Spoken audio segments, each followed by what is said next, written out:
Semuanya di sini, selamat datang, selamat bergabung. Kita akan belajar tentang firman Tuhan, terutama mengenai hal-hal di akhir zaman. Oke, sebelum kita bahas pelajaran kita, saya akan bacakan renungan kita. Ini di dalam buku Selected Messages dari tulisan Ellen G. White ya. Semua yang Tuhan miliki dalam sejarah Nabi yang ditentukan untuk digenapi di masa lalu telah terjadi. Dan semua yang akan datang dalam urutannya akan terjadi. Daniel, Nabi Allah, pada posisinya. Yohanes berdiri di tempatnya. Dalam Wahyu, singa dari suku Yehuda telah membuka kepada para siswa nubuatan kitab Daniel. Dan dengan demikian, Daniel berdiri di tempatnya. Dia memberikan kesaksiannya. Apa yang Tuhan nyatakan kepadanya dalam penglihatan tentang peristiwa-peristiwa besar dan penting yang harus kita ketahui saat kita berdiri di ambang kegenapannya. Jadi kita lihat di sini Mikael atau Tuhan sendiri yang telah mengilhami Daniel, dan setelah sekitar 500 tahunan berikutnya juga Tuhan mengilhami kepada Yohanes. Dan oknum yang sama, biarlah kita minta kita yang hidup di akhir zaman, karena Daniel dan Wahyu ini terutama diperuntukkan untuk yang hidup di akhir zaman. Biarlah oknum yang sama itu juga membantu kita untuk kita mengerti firman Tuhan yang telah dituliskannya melalui Daniel dan Yohanes ini dalam Wahyu. Mari kita berdoa. Allah Bapa di dalam surga, pada saat ini berkat Tuhan, berkat sukacita Tuhan kami rasakan, di mana kami dapat berkumpul di sini membahas tentang firman Tuhan. Bapa di dalam surga, Engkau telah memimpin tangan Daniel dalam menulis buku Daniel Tuhan, dan memimpin juga tangan Yohanes juga untuk menulis dalam buku yang telah terungkap, yaitu buku Wahyu. Bapa di dalam surga, kami memohon saat ini biarlah tangan yang sama, oknum yang sama, yang penuh kuasa, biarlah membukakannya bagi kami semua, sehingga kami boleh mengerti semua kehendak Tuhan di akhir zaman ini, dan kami boleh waspada dan bijaksana untuk membuat atau melakukan yang Engkau kehendaki dan menghindarkan apa yang Engkau tidak kehendaki. Pimpin dan sertai kami dari awal sampai akhir, biarlah berkat hari Sabat, berkat sukacita, berkat firman Tuhan menjadi bagian dari kami semua dan kehidupan kami, keluarga masing-masing. Dan kami berdoa secara khusus juga yang melihat di YouTube di kemudian hari, biarlah mereka juga dapat berkat pengertian firman Tuhan. Bapa di dalam surga, inilah doa kami. Terima kasih, kami alaskan dalam nama Tuhan Yesus yang telah menjadi juru selamat dan penebus kami. Amin. Oke, kita masuk ya pelajaran kita. Pelajaran kita Daniel pasal 11 itu, lalu kita belajar tentang Daniel pasal 11, kita bahas waktu itu ada beberapa poin yang kita tulis di sini, dan poin-poin 1 sampai 11 kita udah bahas. Jadi saudara-saudara bisa lihat di webinar yang lalu, saudara kalau di YouTube bisa lihat nanti di scroll ke bawah itu nanti ada yang webinar ke-22. Hari ini adalah webinar ke-23. Oke, jadi saudara-saudara kelanjutan ini, kalau poinnya saudara belum nyambung, silakan lihat yang sebelumnya. Poin yang ke-12, kita masuk poin yang ke-12 ya, ada beberapa catatan-catatan kegiatan Raja dari Utara, ya ini yang dicatat di sini, ini poin-poin yang menonjol, yang berkaitan tentang umat Tuhan, bagaimana mereka melakukan sampai umat Tuhan terpengaruh, itu pengaruh ke umat Tuhan itu, entah dia membenci atau menyakiti, merubah hukum, membuat satu undang-undang, itu yang kita bahas di sini. Jadi kita lihat di sini, di poin yang ke-12 ya, itu kaitannya ayat 40, 41 dan sampai 43 ya. Di poin ke-12 itu di akhir zaman katanya ia mengalahkan raja dari selatan itu. Ia memasuki negeri, membanjiri, melewatinya, itu ayat 40. Jadi dia mengalahkan. Kemudian sekali lagi ia berdiri di tanah yang permai itu. Ya kita bicara tentang yang permai, kalau dari awal itu kita bicara perebutan tanah yang permai sebenarnya. Karena itu ada sesuatu, umat Tuhan berbicara tentang tanah yang permai itu. Itu di ayat yang 41 ya, Edom, Moab, dan Amon juga yang utama melepaskan daripada tangannya, itu ayat 41. Di ayat 43 ya kita lihat, orang-orang Libya, juga orang-orang Ethiopia mengikuti jejaknya, itu ayat 43. Dan poin yang penting yang kita catat di sini yang ke-13 adalah kabar-kabar dari sebelah timur dan dari sebelah utara. Apa itu artinya? Banyak interpretasi kita bisa temukan di mana-mana, cuman kita lihat apa sebenarnya Alkitab mengatakan itu. Merisaukan dia katanya kabar-kabar dari utara dan kabar-kabar dari timur. Oleh sebab itu, maka ia keluar dengan marah besar. Karena dia risau, dia marah gitu. Dia marah besar, ia membinasakan. Dan ia selengkapnya menumpas banyak orang. Ada kata-kata di sini menumpas banyak orang, ayat 44. Dan yang terakhir, di dalam pasal 11 itu, ayat 45. Ia juga mendirikan tabernakel istananya, itu di antara lautan, di gunung kesucian yang mulia itu. Namun ia sampai kepada ajalnya, dan tak seorang pun akan menolongnya. Kalau saudara lihat di Alkitab bahasa Indonesia itu di antara laut dan gunung. Sebenarnya kalau kita lihat sebenarnya kata-kata itu di antara lautan, di gunung kesucian. Jadi bukan di antara lautan dan gunung ya, tetapi di antara lautan dan di gunung kesucian, tapi di antara lautan, bukan di antara lautan dan gunung. Oke, kita itu yang poin-poin yang penting yang kita harus ketahui. Nah, kita masuk ya, poin tentang yang 12 itu, rezim yang kelima dari utara ini, di ayat 40 kita bahas. Ya, di ayatnya, tetapi pada akhir zaman raja negeri selatan akan berperang dengan dia dan raja negeri utara itu akan menyerbunya. Jadi konfliknya ini yang terakhir, selatan itu yang memulai dulu perang, tetapi utara itu siap untuk berperang dan dia mengalahkan. Itu ayat 40. Oke, kita lihat di sini. Permulaan akhir zaman itu dalam abad ke-18 kita belajar tentang yang lalu itu udah membawa kita kepada penghujung akhir-akhir dari penderitaan atau penyiksaan daripada yang sebelumnya, yaitu Romawi Kristenan. Itu hujung-hujungnya sampai ke penghujung 1260 tahun itu adalah abad ke-18. Raja dari selatan itu akan memerangi raja dari utara, yaitu di mana saat raja dari utara itu akan datang memerangi. Jadi raja dari utara ini siap untuk memerangi, tetapi dia diperangi, dan dia balas. Bagaikan sebuah angin puyuh dengan kereta-kereta dan dengan penunggang-menunggang kuda dan dengan banyak kapal-kapal. Maka ia akan memasuki juga negeri permai. Ini yang penting. Dan ia akan menghanyutkan dan berjalan lalu. Ia juga akan memasuki tanah yang permai itu dan banyak negeri akan dikalahkan. Tetapi mereka itu akan meluputkan dari tangannya adalah Edom, Moab, dan ibu Bani Amon. Ia akan membentangkan tangannya juga atas negeri-negeri. Maka tanah Mesir tidak akan lulus. Mesir, ini ada penting di sini kenapa Mesir juga dicatat di sini. Dia harus kalahkan atau dia kuasai. Tetapi ia akan berkuasa atas segala perbendaharaan emas dan perak, dan atas segala benda-benda berharga dari Mesir. Maka orang-orang Libya dan Ethiopia akan berada pada langkah-langkahnya. Itu sampai ayat 43.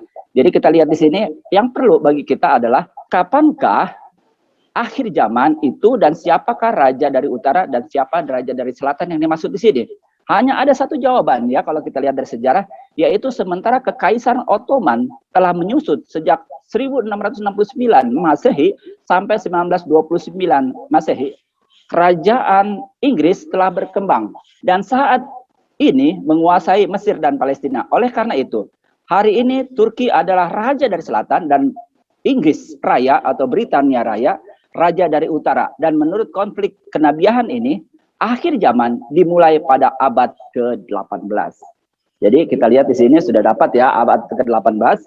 Tahun 1915, pada waktu Inggris menyatakan berakhirnya kekuasaan Turki atas tanah-tanah jajahan, lalu mendirikan suatu protektorat, maka Mesir adalah merupakan bagian dari Turki. Namun semenjak dari tahun 1883, menyusul pemberontakan dari Arabi Pasha, maka Mesir secara praktis telah diperintah oleh Britania Raya di bawah suatu konsulat jenderal. Itu di dalam buku New Students Reference Book, itu ada di buku. Oke, Palestina atau tanah yang permai untuk bertahun-tahun lamanya menjadi tanah air dari bangsa Ibrani, lalu berada di bawah pengawasan Romawi di zaman Kristus. Dalam abad ke-7 ia beralih di bawah kekuasaan raja-raja Muslim. Maka semenjak dari tahun 1516 sampai tahun 1919 ia berada di tangan Turki. Ya kita tahu bagaimana Turki Ottomannya itu dia panjang kekuasaannya. Terakhir Turki Empire ya, bukan Turki Republik. Dan merupakan bagian dari Kekaisaran Turki. Itu dalam World Book. Edom, Moab, dan pemimpin Bani Amon, orang-orang Transjordania di pinggir-pinggir yang dekat-dekat ke arah Israel, Yordania, kemudian datang di bawah mandat dari Britania Raya. Namun demikian, firman mengatakan mereka akan melepaskan diri daripadanya, yang menunjukkan bahwa walaupun ia kini menguasai mereka itu, ia akan kehilangan kelak ya. Oke, kita lihat lanjut. Di abad ke-16 sampai abad 19, pemerintahan Utsmaniyah, Ottoman ya, pada tahun 1517, Yerusalem dan sekitarnya jatuh di bawah kekuasaan kaum Turki, Utsmaniyah atau Ottoman. Secara umum mereka masih memegang kendali atas wilayah ini sampai 1917. Yerusalem mengalami suatu periode pembaruan dan perdamaian dalam pemerintahan Sulaiman yang luar biasa. Dia bangun tembok-temboknya. Salah satunya adalah pembangunan kembali tembok-tembok megah di sekeliling kota lama. Selama hampir sepanjang pemerintahan Utsmaniyah, Yerusalem tetap berstatus provinsi di samping sebagai sentra penting keagamaan, ya, pusat keagamaan, dan tidak turut campur dalam jalur perdagangan utama antara Damaskus dan Kairo. Modern Histories or the Present of the Old Nation, sebuah buku rujukan berbahasa Inggris yang ditulis tahun 1744 menyatakan bahwa Yerusalem masih diperhitungkan sebagai ibu kota Palestina. Yerusalem ya, ibu kotanya Palestina di saat itu. Tahun 1917 sampai 1948, mandat ini tentang mandat Britania Raya ya. Pada tahun 1917, setelah pertempuran Yerusalem, Angkatan Darat Britania, pimpinan Jenderal Edmund Allenby merebut kota ini. Pada tahun 1922, Liga Bangsa-Bangsa. Ini Liga Bangsa-Bangsa terbentuk setelah Perang Dunia Pertama ya. Nah, tahun itu, sesudah Perang Dunia Pertama itu, pada konferensi Lausanne mempercayakan Britania Raya untuk menjalankan fungsi administratif atas Palestina. Jadi, Palestina, Transjordania di dekat-dekatnya, dan juga Irak. Itu masuk ke mandat ke Britania Raya. Oke, kita lihat. Di sini kejatuhan ya, bangkit dia Britania Raya dan kemunduran daripada Turki Empire atau kerajaan Turki ya. Pada tahun 1699 kita lihat dari gambarnya ya, dari peta di sini gambarnya. Oh, saya baca dulu di sini ya. Dengan melampaui pernyataan nubuatan dari hal kemenangan-kemenangan dari orang-orang kerajaan Muslim ini, dan sampai pada akhir zaman itu dalam abad ke-18, maka kita akan menemukan bahwa raja dari utara yang dikristenkan itu dalam rezimnya yang kelima itu disebut raja dari utara ini ya, pemerintahan Kristen yang lepas dari agama. Jadi waktu itu Kristen itu dari Romawi, tapi berikutnya ada Kristen lepas dari agama itu tidak teraliansi, tidak terafiliat dengan Romawi. Pada mulanya akan mengalahkan raja dari selatan, ya, kerajaan dari Turki ini. Dan pada akhirnya akan merebut kembali daripadanya Mesir dan Palestina. Dan banyak lagi negeri-negeri yang lain di samping negeri-negeri yang membentuk kerajaan Muslim, raja-raja Muslim waktu itu. Ini petanya, kita lihat di sini, empire-nya pas turunnya decline-nya ini dari Turki Empire, itu tahun 1699, itu kita lihat dari petanya yang di atas ya, nomor 1 yang kuning itu ya, itu sekitar kalau lihat dari peta-peta yang sekarang itu daerah Bulgaria, Slovakia di atas itu, dan nomor 2 kita lihat di situ Rumania, Bulgaria, Ukraina, dan ada sebagian daripada Rusia bawah ya, itu wilayah mereka itu akhirnya lepas, itu tadinya dikuasai oleh negara Turki. Dan yang ketiga kita lihat Egypt, Mesir ya, yang biru ya, nomor 3 itu hilang akhirnya. Itu tahun berapa? Tahun 1883. Ini sejarah mencatatkan. Jadi terus nomor 4 lagi Libya hilang. Dan kalau kita lihat Libya ada 2, yang merah itu, yang 4 itu di bawah Libya, dan di atas laut Mediterranean yang di sebelah utaranya itu ada wilayah dia juga yang hilang, wilayah dari Turki. Itu wilayah apa? Kalau yang 4 itu kita lihat di situ adalah Greece. Greece hilang pada tahun 1914. Nah, jadi kita lihat di sini yang terakhir ya, itu di nomor 5 ya. Ini yang terakhir rujukan. Terakhir inilah bagian daripada termasuk di situ Israel, Syria, juga ada Irak juga, sampai ke Irak juga, dan Transjordania ya. Jadi kita lihat di situ pinggir-pinggiran dari Yordania itu. Nah, itu di situ hilang pada tahun 1929. Nah, itulah kejayaan daripada Turki, sehingga tahun 1929 itu tersisa Turki itu hilang, beralih jadi Turki Republik yang sekarang ada warna putih itu. Di itunya ada Turki Itu Turki Republik, ya ada Istanbul di atasnya itu kotanya. Jadi itu sekarang ini kerajaannya hilang, kerajaan yang selama ini berkuasa. Disitulah sejarahnya. Oke, kita lanjut. Nah, di sini kita lihat, ini secara rezim, kita lihat di Daniel pasal 11 ini, kita tahu bahwa rezimnya sampai ke yang terakhir ini yang kelima berarti ya. Pertama Lysimachus, kita udah belajar. Kedua Seleucus, kita tahu belajar minggu lalu juga. Dan yang ketiga adalah Romawi. Waktu itu Romawi kafir ya. Dia menguasai, dia merebut. Nah itu waktu itu Lysimachus dan Seleucus belum merebut kerajaan Mesir dan Palestina. Tetapi karena dari peta pertamanya wilayah Ptolemy dari selatan, dari 4 raja itu yang dari Alexander, dia memiliki wilayah Mesir dan Palestina secara geografis, wilayah dia tidak merebut, tapi dia memiliki. Tetapi dari utara, raja dari Romawi itu merebut, ya, tahun 63. Dan setelah itu, karena dia sempat goyang, Romawi ini, dia berubah taktiknya. Kita belajar minggu lalu itu juga bagaimana jadi Romawi itu berubah jadi Romawi Kristen dengan bekerja sama dengan orang kecil, yaitu orang Kristen. Dia merubah jadi Kristen, dan pada waktu berikutnya tetap akhirnya terkalahkan, atau Mesir dan Palestina itu akhirnya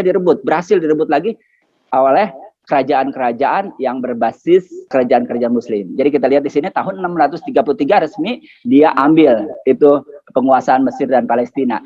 Semenjak dari situ seolah-olah ini pada raja ya, raja dan negara-negara ini, tapi seolah-olah ributnya seolah-olah agama Islam dan Kristen, begitu. Jadi seolah-olah, padahal sebenarnya itu perbuatan raja-raja mereka, bukan berkaitan tentang doktrin atau agama. Jadi seperti itu, dan kita sejarah mencatatkan itu semua.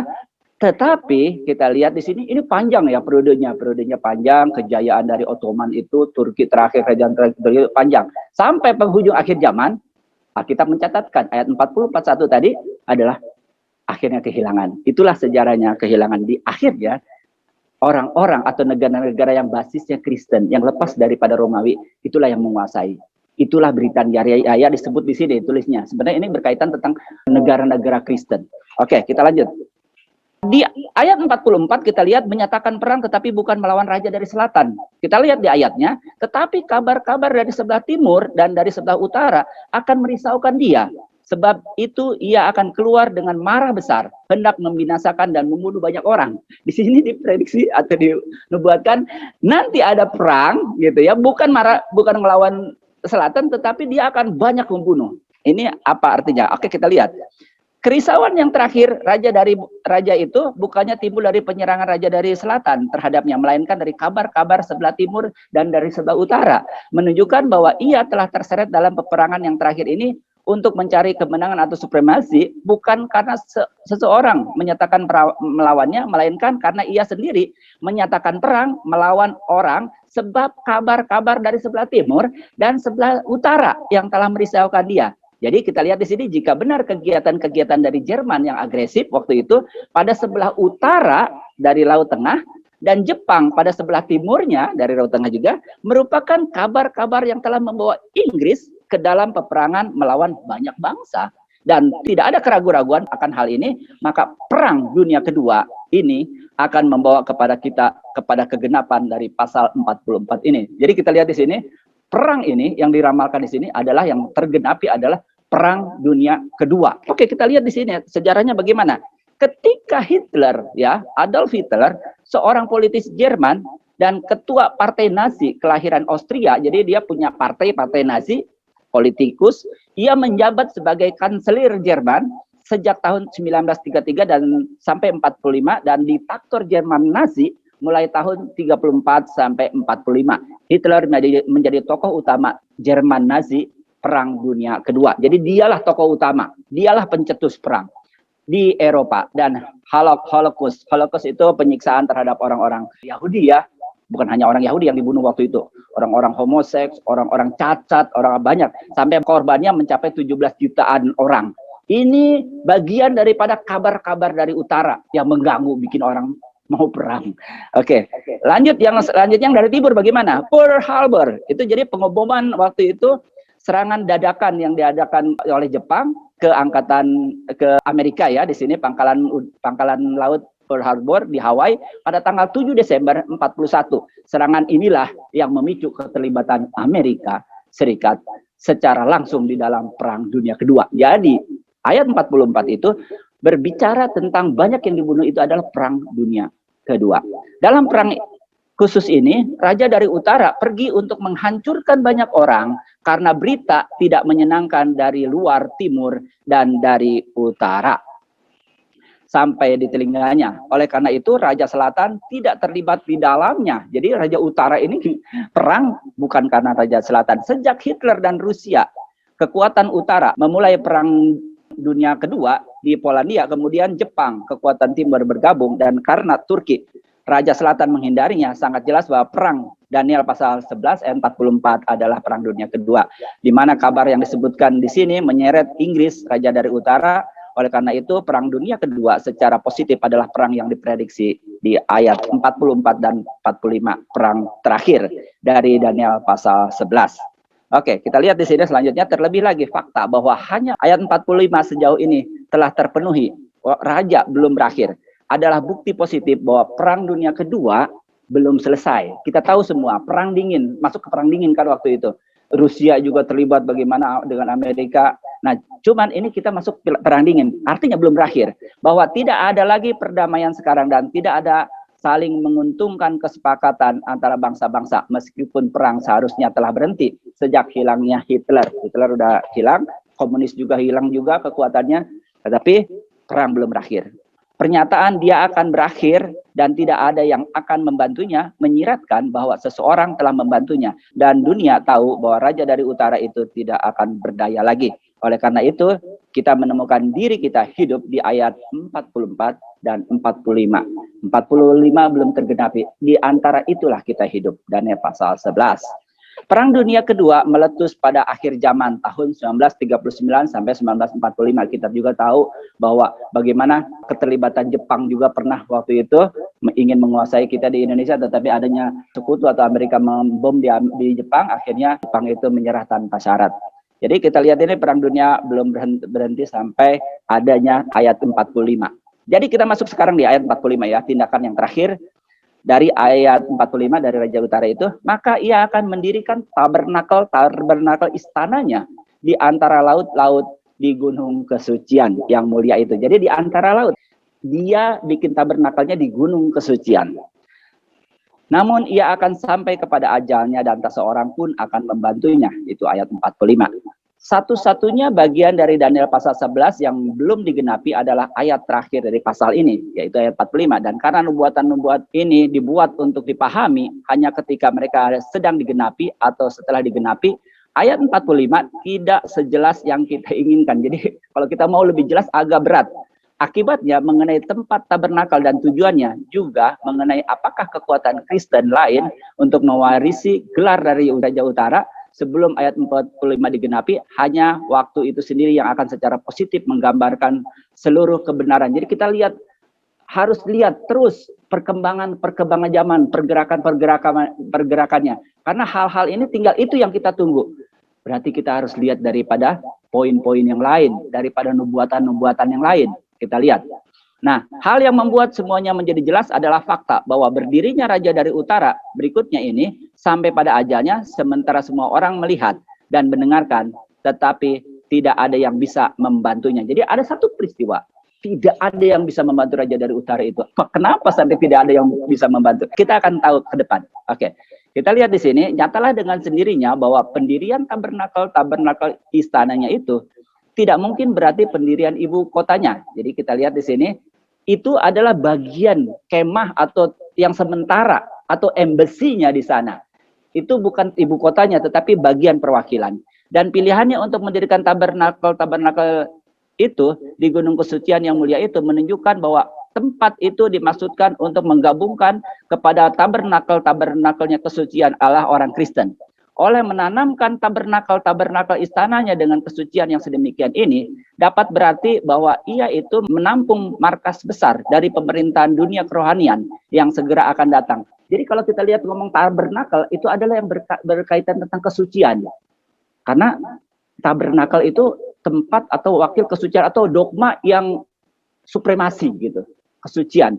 Kesucian bagi versi mereka, karena Tuhan juga punya tabernakel. Tapi Raja dari Utara punya juga tabernakel. Nanti kita lihat di sini bagaimana mereka akan bangunnya. Tetapi pada satu tempat, mungkin Gunung Sinai, ialah di antara laut-laut. Ya, jadi kita lihat di sini tempatnya lain. Mungkin di Gunung Sinai, yaitu Laut Merah dan Laut Tengah, itu antara laut. Nanti kita lihat. Pilihannya akan tempat itu bukan Yerusalem mengandung arti bahwa ia itu adalah karena Palestina maupun Edom, Moab, dan Amon akan melepaskan diri daripadanya.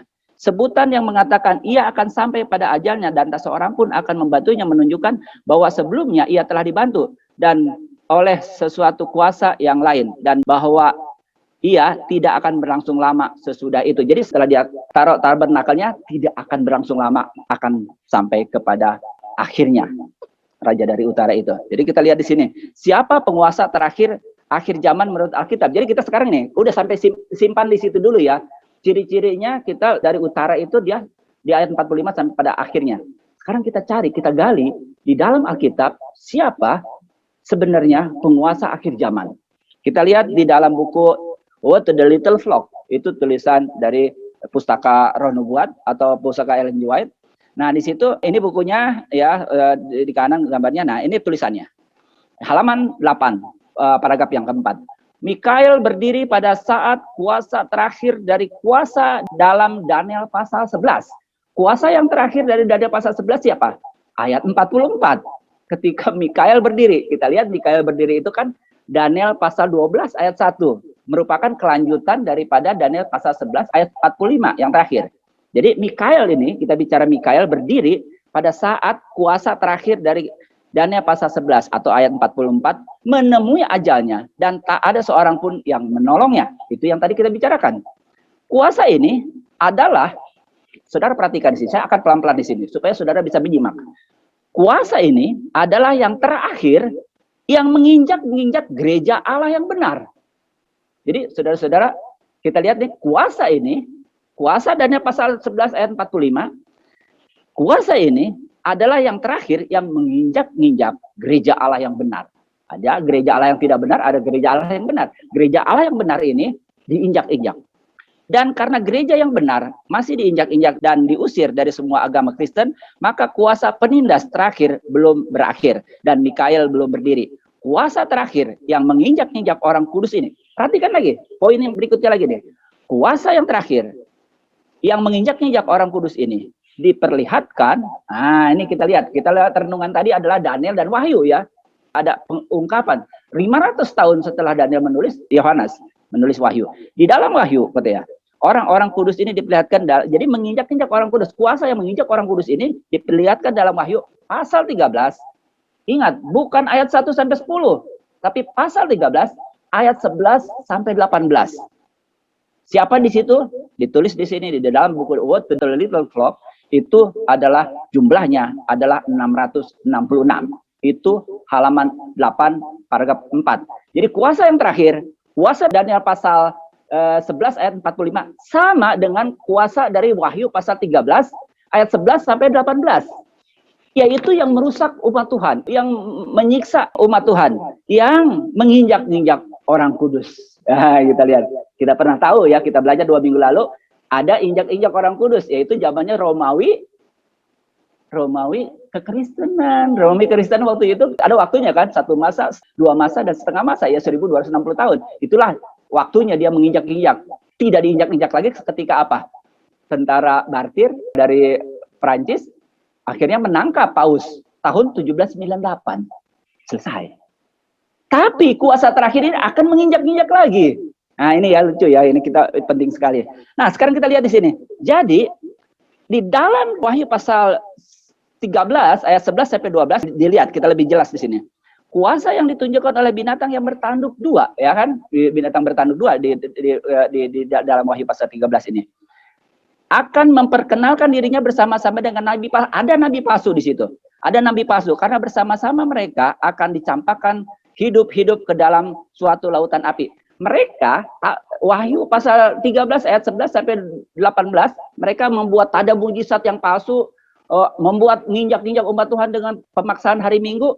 Tetapi dalam waktu dibinasakannya kelihatan dia bukan kerja sendiri. Binatang yang bertanduk 2 itu tidak bekerja sendiri, tapi ada nabi ada nabi palsu. Dia sama-sama dibinasakan pada Wahyu 19 ayat 20. Dari ini jelas terlihat bahwa keajaiban-keajaiban yang diperbuat binatang itu di hadapan manusia, dan olehnya ia menyesatkan mereka yang diam di bumi. Di ayat 13 dan 14 akan dibuat oleh nabi palsu itu. Ya, nabi palsu yang dibilang di Wahyu pasal 19 ayat 20 dibinasakan di hadapan mata binatang itu, ayat 14. Jadi kita lihat di sini ada dua oknum di situ yang mengganggu umat Tuhan, nabi palsu dan juga ada binatang bertanduk dua. Jadi jelaslah bahwa kekuasaan sipil milik binatang itu, jadi binatang itu menggambarkan kekuasaan sipil dikombinasikan dengan kekuatan gaib dari nabi palsu. Ya, kita lihat itu gambarnya di situ ada nabi palsu, ada orang itu yang bersama-sama dengan negara atau kekuasaan sipil dari binatang bertanduk dua. Kekuatan gaib kombinasikan dengan kekuatan gaib milik nabi itu menunjukkan kepada suatu persekutuan binatang dan nabi, yaitu suatu gabungan negara dan wakil-wakil gereja. Ketika Wahyu 19 ayat 20 kita lihat di sini gambarnya, inilah waktu dibinasakannya. Kita lihat di sini dibinasakannya mereka berdua. Ini mereka bareng-bareng gitu ya. Berbeda dengan kebiasaan-kebiasaan yang lainnya. Maka tertangkaplah binatang itu dan bersama-sama dengan dia nabi palsu yang telah mengadakan tanda-tanda di depan matanya. Dan dengan demikian ia menyesatkan mereka yang telah menerima tanda dari binatang itu dan yang telah menyembah patungnya. Kedua-duanya dilemparkan hidup-hidup ke dalam lautan api yang menyala-nyala oleh belerang. Jadi kita lihat di gambar ini, sebelum ada milenium, sebelum Yesus datang, 1 Tesalonika 4 ayat 16 dan 17 kita lihat itu gambarnya. Sebelumnya ada katanya, lihat di situ dia dibinasakan. Binatang bertanduk dua dan nabi palsu itu. Mereka itu kalau kita lihat waktu dibinasakan, mereka itu dulunya waktu sebelum dibinasakan, dia adalah yang membuat patung, menyesatkan, ya kita lihat di situ ciri-cirinya. Dia menyesatkan mereka yang telah menerima tanda binatang itu. Ya, itu kita lihat di dalam Wahyu pasal 13. Oke, kita lanjut. Karena memiliki hanya 2 tanduk, bukan 10 tanduk, maka binatang itu menggambarkan sebuah pemerintahan setempat, bukan pemerintahan universal atau sedunia. Meskipun demikian, ia akan mempengaruhi seluruh dunia Kristen untuk membuat sebuah patung bagi binatang itu, yang memiliki luka oleh pedang tetapi hidup. Artinya, ia akan memperakasai pendirian sebuah pemerintahan sedunia yang menegakkan kembali prinsip-prinsip pemerintahan gereja-gereja dari Romawi kerohanian yang lalu. Karena bertindak sebagai penegak kembali prinsip-prinsip ini, maka ia bersama-sama dengan nabi itu akan menjadi diktator utama dunia dan akan membentuk bukan saja kebijakan-kebijakan pemerintah di bidang agama, politik, melainkan juga perdagangan dunia. Kan nggak boleh belanja ya, nggak boleh membeli menjual. Terkecuali orang yang memiliki tanda atau nama dari binatang itu atau angka bilangan namanya. Itu ayat 17. Binatang ini melambangkan seseorang yang akan berdiri pada pucuk pimpinan. Jadi seseorang yang akan berdiri di pucuk pimpinan suatu bangsa. Dan yang pengaruhnya akan pergi jauh dan meluas di antara raja-raja di bumi. Ia selanjutnya diperkenalkan dengan suatu angka bilangan, yaitu suatu angka bilangan mistis. 666 di ayat 18. Kita lihat di sini raja dari negeri utara ini di dalam buku Kemenangan Akhir itu jelas bahwa ini adalah negara Amerika yang akan memaksakan undang-undang hari Minggu. Kita lihat di dalam ayat sebelumnya, kita dalam Daniel pasal 11 ini, di ayat 31 juga ada raja dari utara itu dan tanduk kecil yang berkuasa yang memiliki mata manusia dan sebuah mulut yang berbicara perkara-perkara besar. Di dalam Daniel pasal 7 ayat 25 adalah satu dan adalah penguasa yang sama itu juga. Kita lihat ya, Romawi Kristen yang dulu sama dengan yang dibicarakan di Daniel pasal 7. Ayat 25 kita lihat itu ada masanya mereka. 1 masa, 2 masa, dan setengah masa. Kita lihat. Nah, selanjutnya penguasa raja dari utara pada rezim yang berikutnya, ya, itu kan rezim yang keempat Romawi itu. Nah, rezim yang berikutnya yang kelima, penguasa ini adalah penguasa yang sama dengan binatang bertanduk dua. Ellen G. White bilang di dalam buku Word to the Little Flock gitu ya, dalam buku pustaka Ellen G. White ya, itu Word to the Little Flock itu bukan hanya Ellen G. White, James White, ada beberapa pendiri-pendiri Advent di situ. Tetapi kita lihat di situ dinyatakan bahwa itulah Amerika, itulah binatang bertanduk dua. Jadi di dalam rezim yang kelima, rezim yang terakhir, bukan rezim yang keempat, bukan Romawi kekristenan, tetapi rezim yang terakhir, dia adalah orang yang sama, yaitu kuasa dari dalam yang dibicarakan di buku tadi, Word to the Little Flock, halaman 8, paragraf keempat, yaitu adalah binatang bertanduk dua, yang angkanya adalah 666. yaitu di dalam Wahyu pasal 13, bukan ayat 1 sampai 10-nya, tetapi ayat 11 sampai 18, yaitu binatang bertanduk dua, yaitu Amerika. Itulah penggagas Sunday Law. Itulah yang menciptakan suatu peraturan yang mengikat ke seluruh dunia untuk memaksakan hari Minggu. Sunday Law. Dia pakai hampir sama dengan kekuatan yang dulu. Tapi bukan yang dulu yang akan muncul. Bukan kepausan yang akan muncul. Tapi yang dibilang di sini adalah binatang ini. Binatang bertanduk dua. Oke, kita lanjut. Bagaimana dari kita bicara sekarang nih, rezim yang kelima itu kan Britania Raya, ya, atau negara-negara Kristen. Kenapa bisa sampai kekuatan itu beralih ke Amerika? Sejauh mana? Oke, kita lihat sejarahnya. Bagaimana perpindahan antara Britania Raya ke Amerika?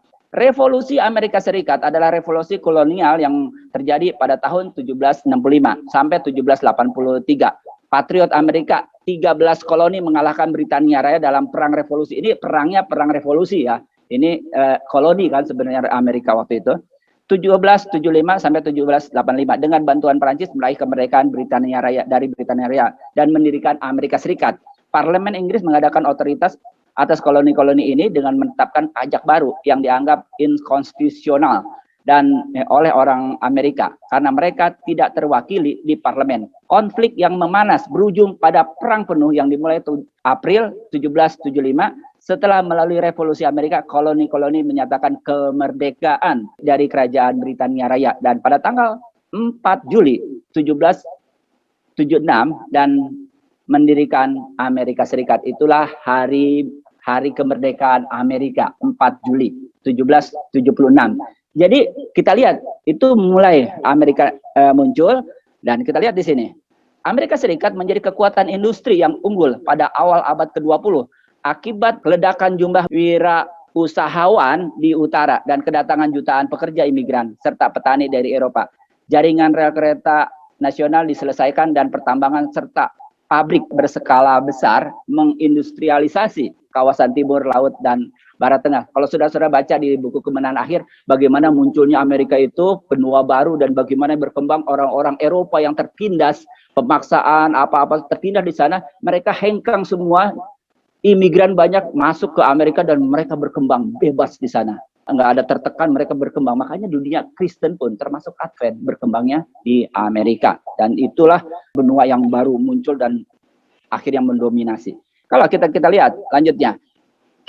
Kita perhatikan di sini, kenapa pamor Britania Raya sekarang beralih ke Amerika. Kita lihat juga sejarah-sejarah bagaimana Amerika. Kita secara singkatnya mungkin kita lihat aja ya cerita yang kemarin itu tahun 2001.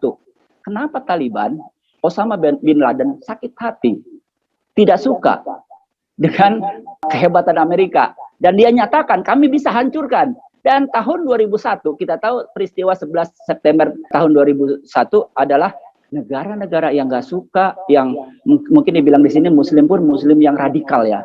Muslim radikal itu nggak suka. Mereka akhirnya membajak 4 pesawat yang tujuan dari Boston, ada yang ke New York, ada yang agak penerbangan jauh-jauh. Dan dia bajak, dia bawa hantamkan ke tempat-tempat vitalnya Amerika, termasuk Pentagon. Kita lihat di situ, sekitar 3.000 orang pada waktu itu jam 8 pagi sampai jam 10 akhirnya binasa.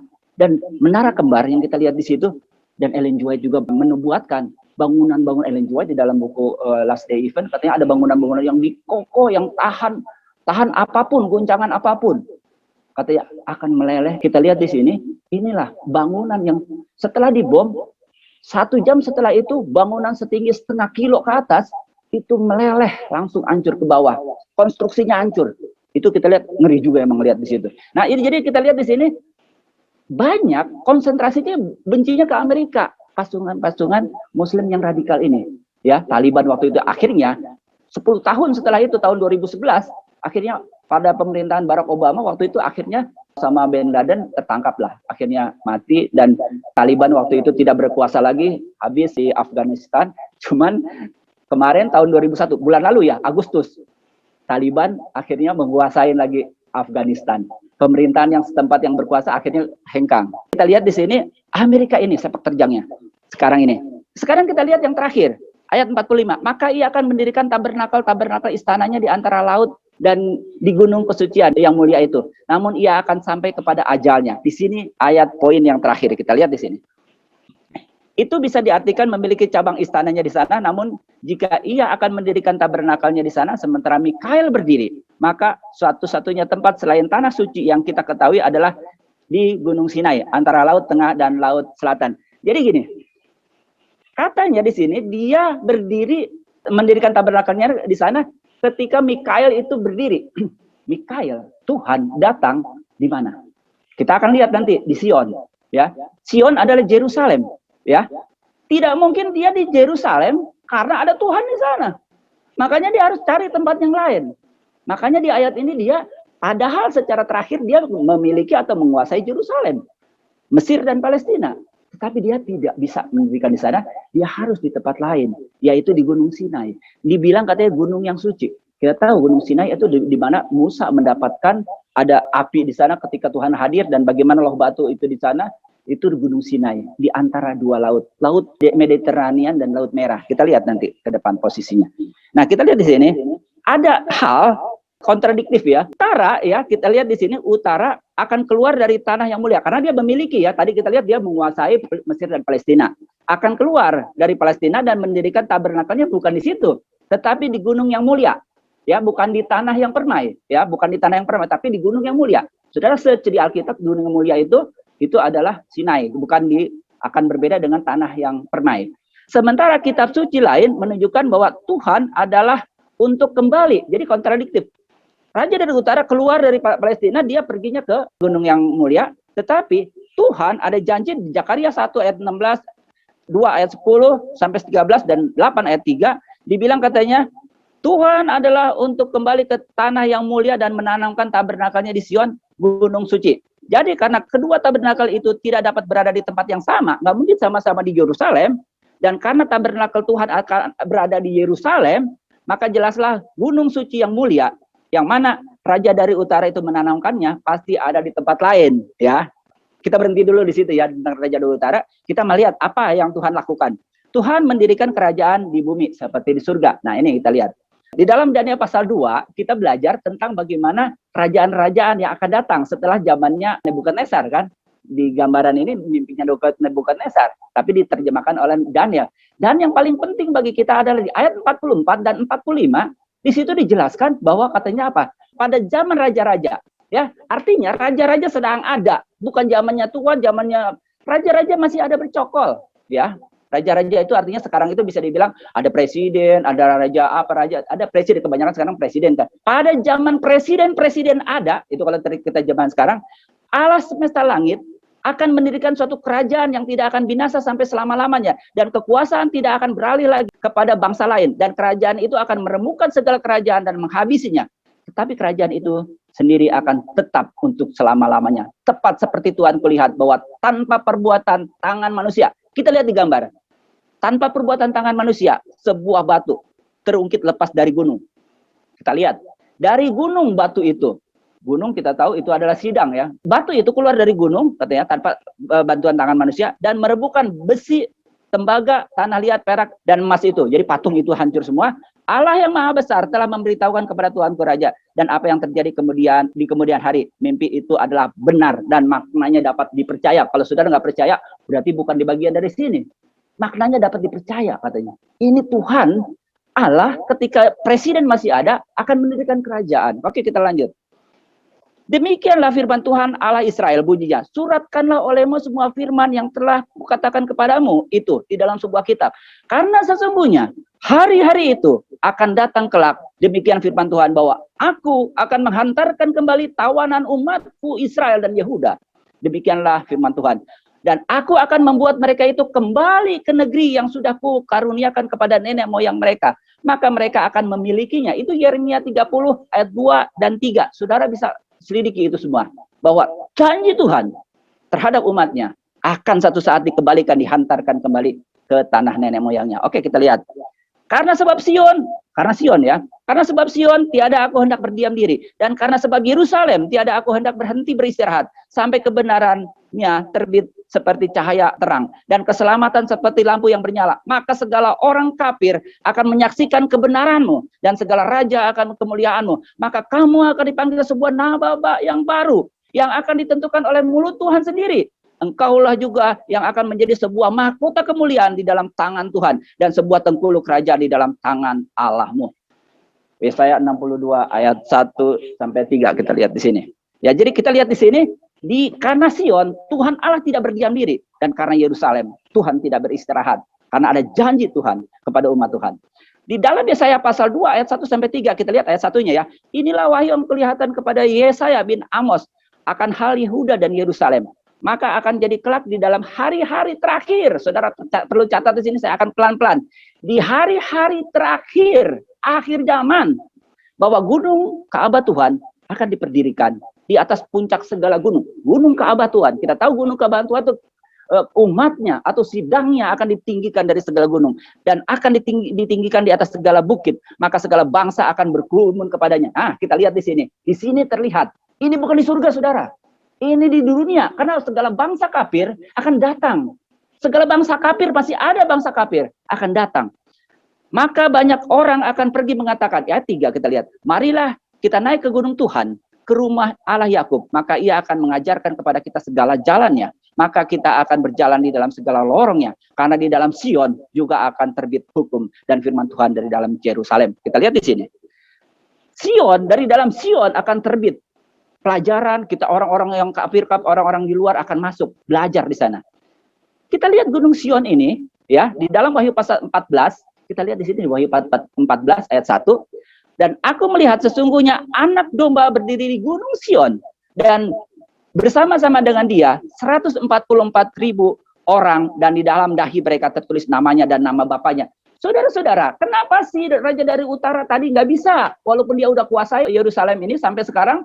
Kenapa dia tidak bisa ngambil taruh tabernakelnya di sana di akhir zaman ini? Karena apa? Karena Tuhan punya kerajaan di Sion. Sion, kita tahu putri Sion adalah ibu kotanya, itu adalah di Yerusalem, dan Tuhan akan mendirikan di sana di Bukit Sion. Makanya si Raja dari Utara nggak bisa kuasain Sion. Makanya dia harus ke tempat lain, ke Sinai. Oke, kita lanjut. Kita lihat ke belakang yang ini ada gambarnya. Gambar ini adalah 144.000. Saudara bisa lihat di Wahyu pasal 7 ayat 1 sampai 4, dan saudara bisa lebih lengkap. Saya nggak akan ngomong ini lebih panjang karena saudara ini perlu waktu banyak. Saudara lihat, scroll di bawah, saudara lihat di webinar nomor 4, ya, webinar keempat, kita belajar khusus tentang 144.000. Saudara lihat, scroll ke bawah di situ, lihat di situ bagaimana 144.000 datang dari mana. Itu saudara bisa lihat bagaimana prosesnya. 2 jam kita belajar waktu itu tentang webinar tentang 144.000. Ada peristiwa apa? Peristiwanya di dalam webinar kelima ya, berikutnya Yesaya pasal 9, pembinasaan daripada umat Tuhan di rumah Tuhan. Itulah hasilnya sidang Laodikia. Kita lihat di sini gambarnya sidang Laodikia. Saudara lihat di webinar keempat dan webinar keenam. Jadi saudara bisa lihat, jangan sekarang, nanti aja habis ini saudara lihat di situ. Oke, jadi kita lihat di sini, kita dapat ya Sion. Sion tempat Allah berdiri. Disitulah Mikael berdiri, membela umat Tuhan. Jadi di dalam Daniel pasal 12, Yesus, Mikael itu nggak berdiri sembarangan di mana saja. Ini satu tempat ada, yaitu di Sion. Dan di situ, ketika dia berdiri 144.000. Ada di situ. Karena dia sudah dihantarkan, sudah dibela, sudah luput dari masa kesusahan. Nah, jadi kita lihat di sini. Oke, lanjut, kita lihat di Yesaya pasal 60 ayat 14. Anak-anak orang-orang yang menindas engkau akan datang kepadamu dan tunduk, dan semua orang yang menista engkau akan sujud menyembah telapak kakimu. Mereka akan menyebutnya engkau kota Tuhan, Sion, milik yang Maha Kudus, Allah Israel. Yesaya 60 ayat 14. Bagaimana Israel badani di zaman sekarang ya, zaman sekarang ini ada Israel badani. Kita ngomong Sion sekarang ya. Dunia di akhir zaman ini ada juga yang pengen ke Sion, yaitu Zionis. Zionis adalah terbentuk ketika orang-orang ingat janji Tuhan kepada Abraham, kepada Ishak, Yakub, ke Israel. Itu adalah ada daerah orang-orang Israel.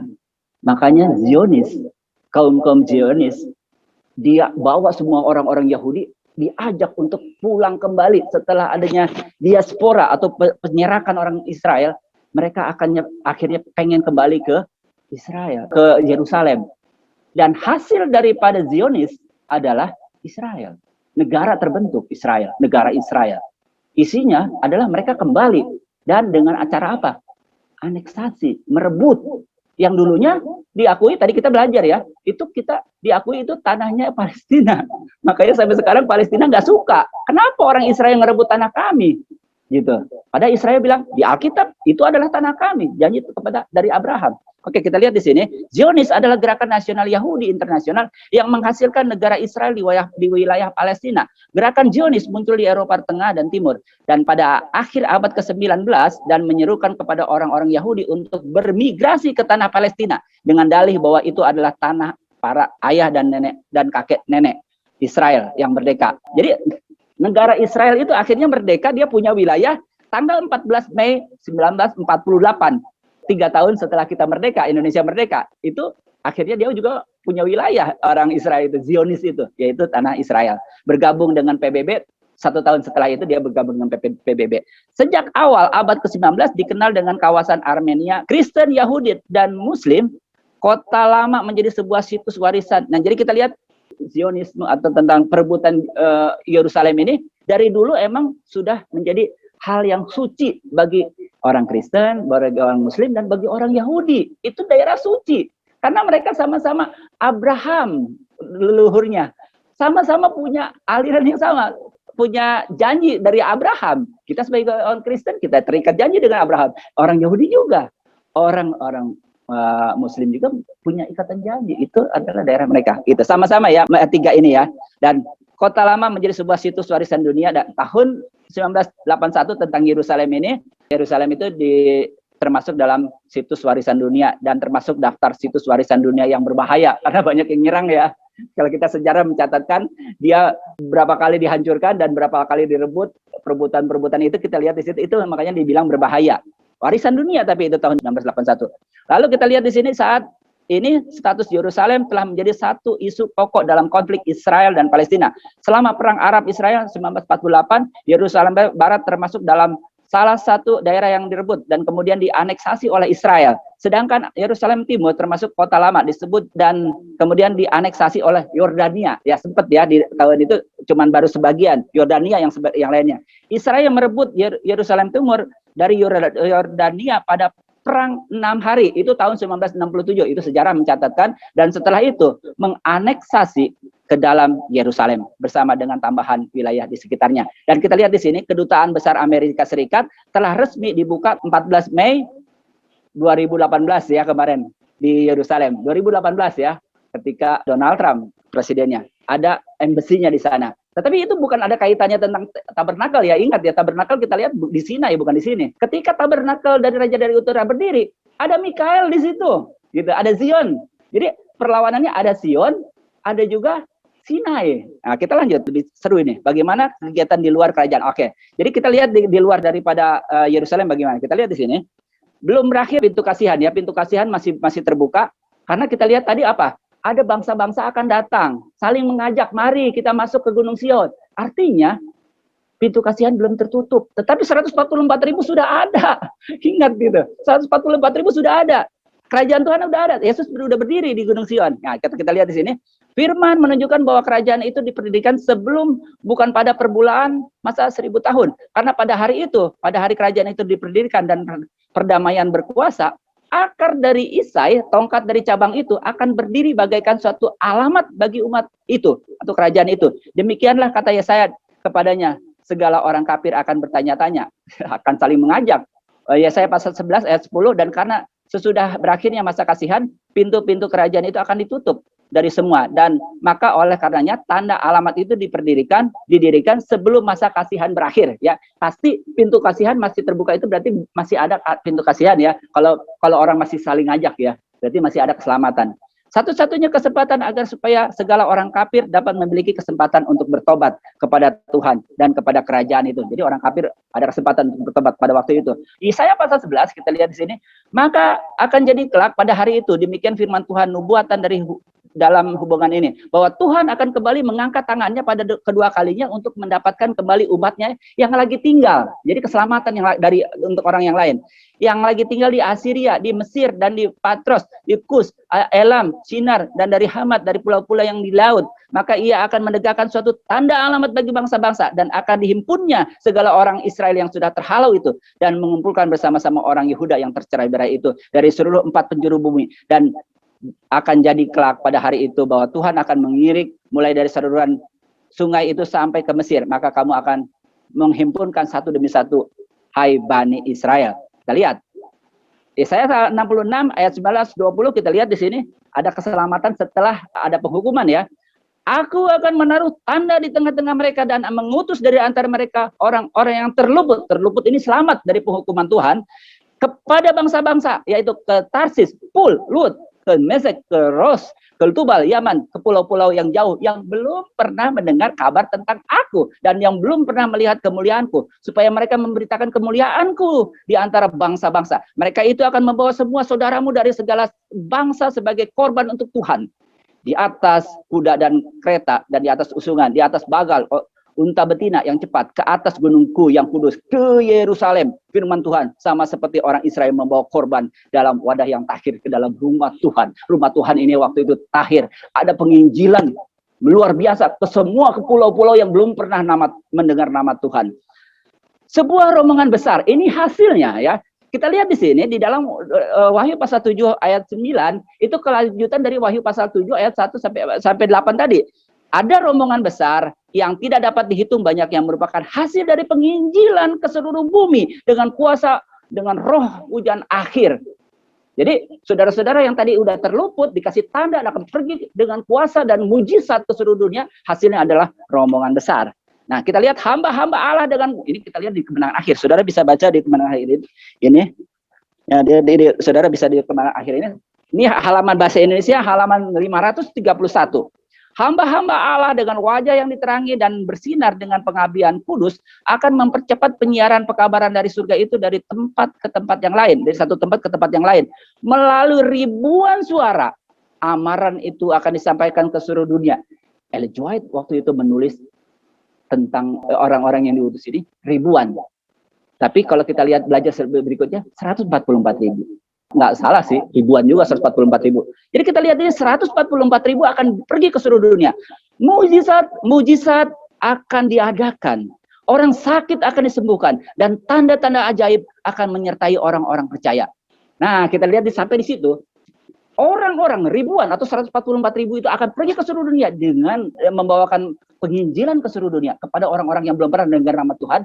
Tetapi dia dengan kuasa, keajaiban, orang sakit disembuhkan, sama seperti Pentakosta pertama waktu itu. Tetapi ingat di sini kita lihat nih, setan juga bekerja dengan tanda-tanda ajaib untuk menipu, bahkan mendatangkan api dari langit di hadapan manusia. Wahyu 13 ayat 13. Jadi kita lihat nih kembali ya, Raja dari Utara. Kalau kita lihat nih, kita bicara siapa tadi Wahyu pasal 13 ayat 13 ini.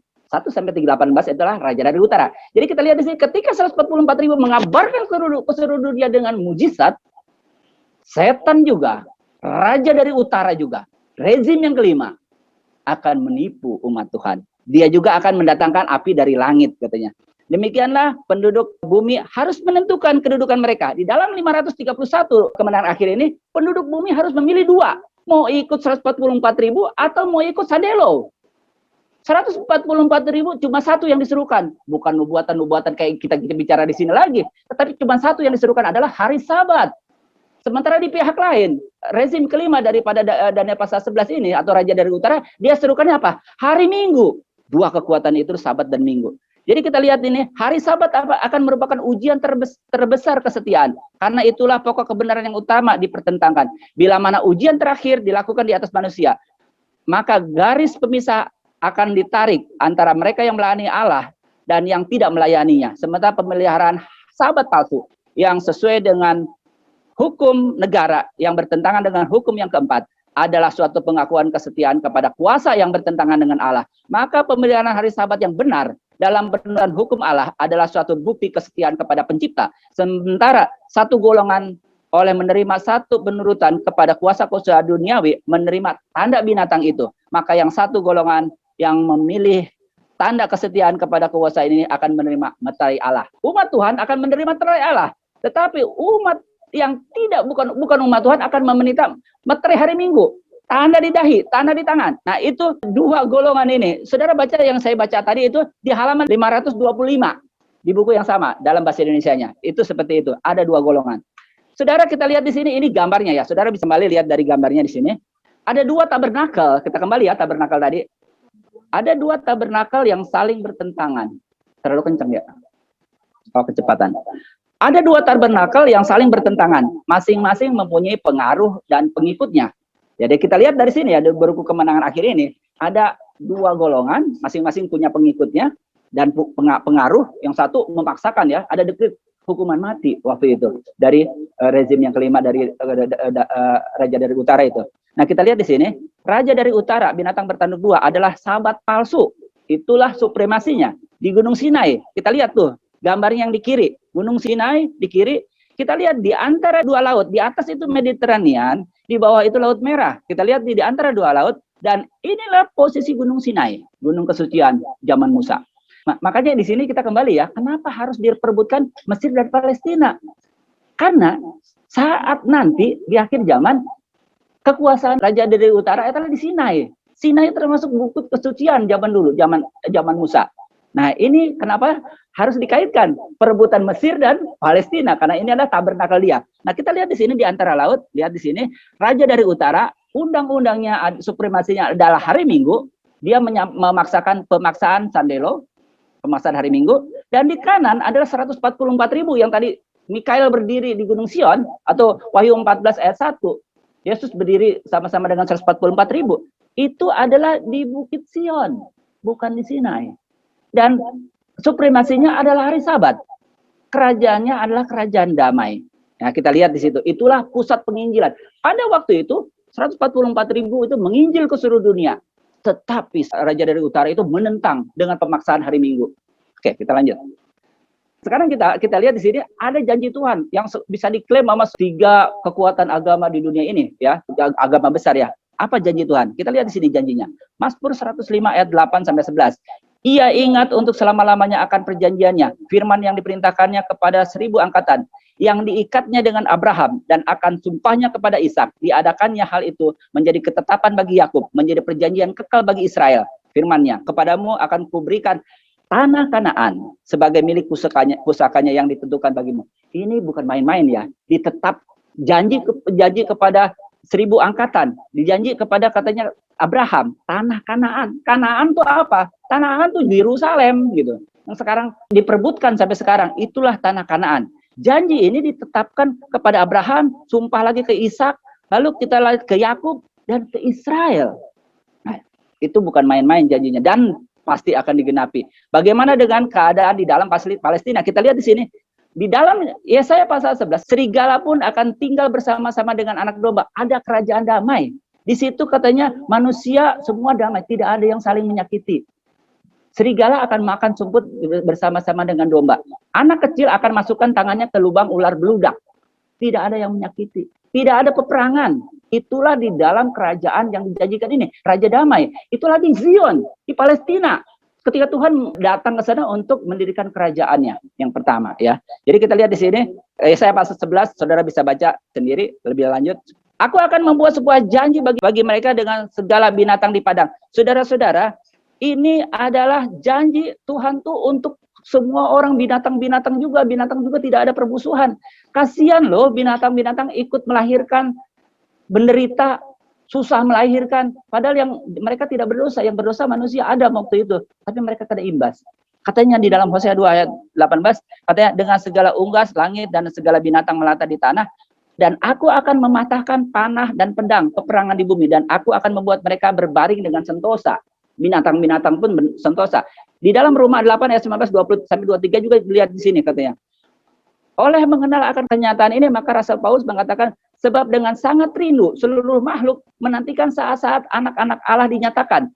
Karena seluruh makhluk telah ditaklukkan di bawah kesia-siaan, bukan oleh kehendaknya sendiri, melainkan oleh kehendak Dia yang menaklukkannya dalam harapan bahwa makhluk itu sendiri pun akan dimerdekakan. Mereka pengen mengharapkan kemerdekaan dari perbuatan kebinasaan dan masuk ke dalam kemerdekaan kemuliaan anak Allah. Sebab kita tahu bahwa sampai sekarang segala makhluk sama-sama mengeluh, sama-sama merasa sakit bersalin, dan bukan hanya mereka saja, kita juga menerima, kalaupun kita tahu kebenaran, kita sama-sama menderita.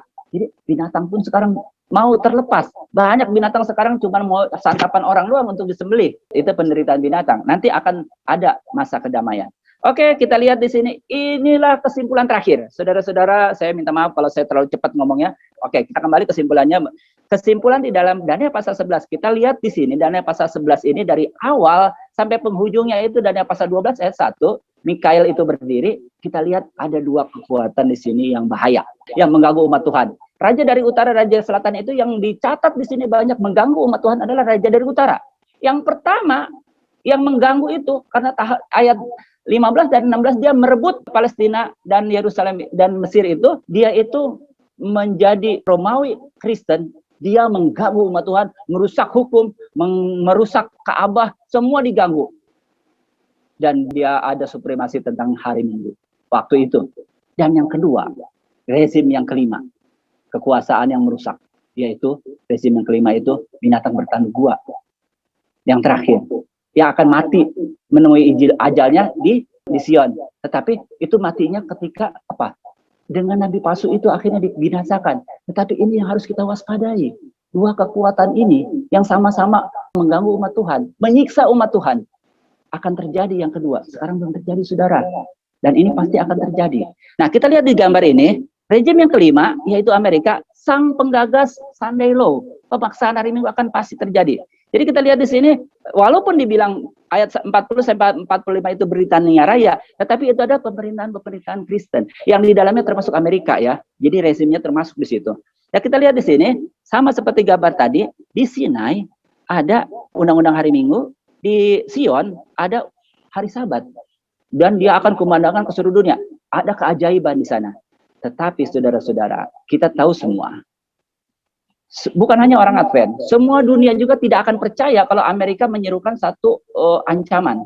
Misalnya sekarang tiba-tiba Amerika menyerukan hari Minggu adalah hari perbaktian, barang siapa yang tidak memelihara hari Minggu akan dibunuh.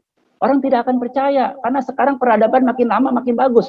Kalau dulu orang dipukul baru dipenjara, sekarang orang head speech aja bisa dipenjara, orang kata-kata aja bisa bikin orang dipenjara. Apalagi ancaman hukuman mati. Orang banyak yang nggak percaya, saudara. Nggak ada yang percaya, gitu. Bahwa ada hari Minggu.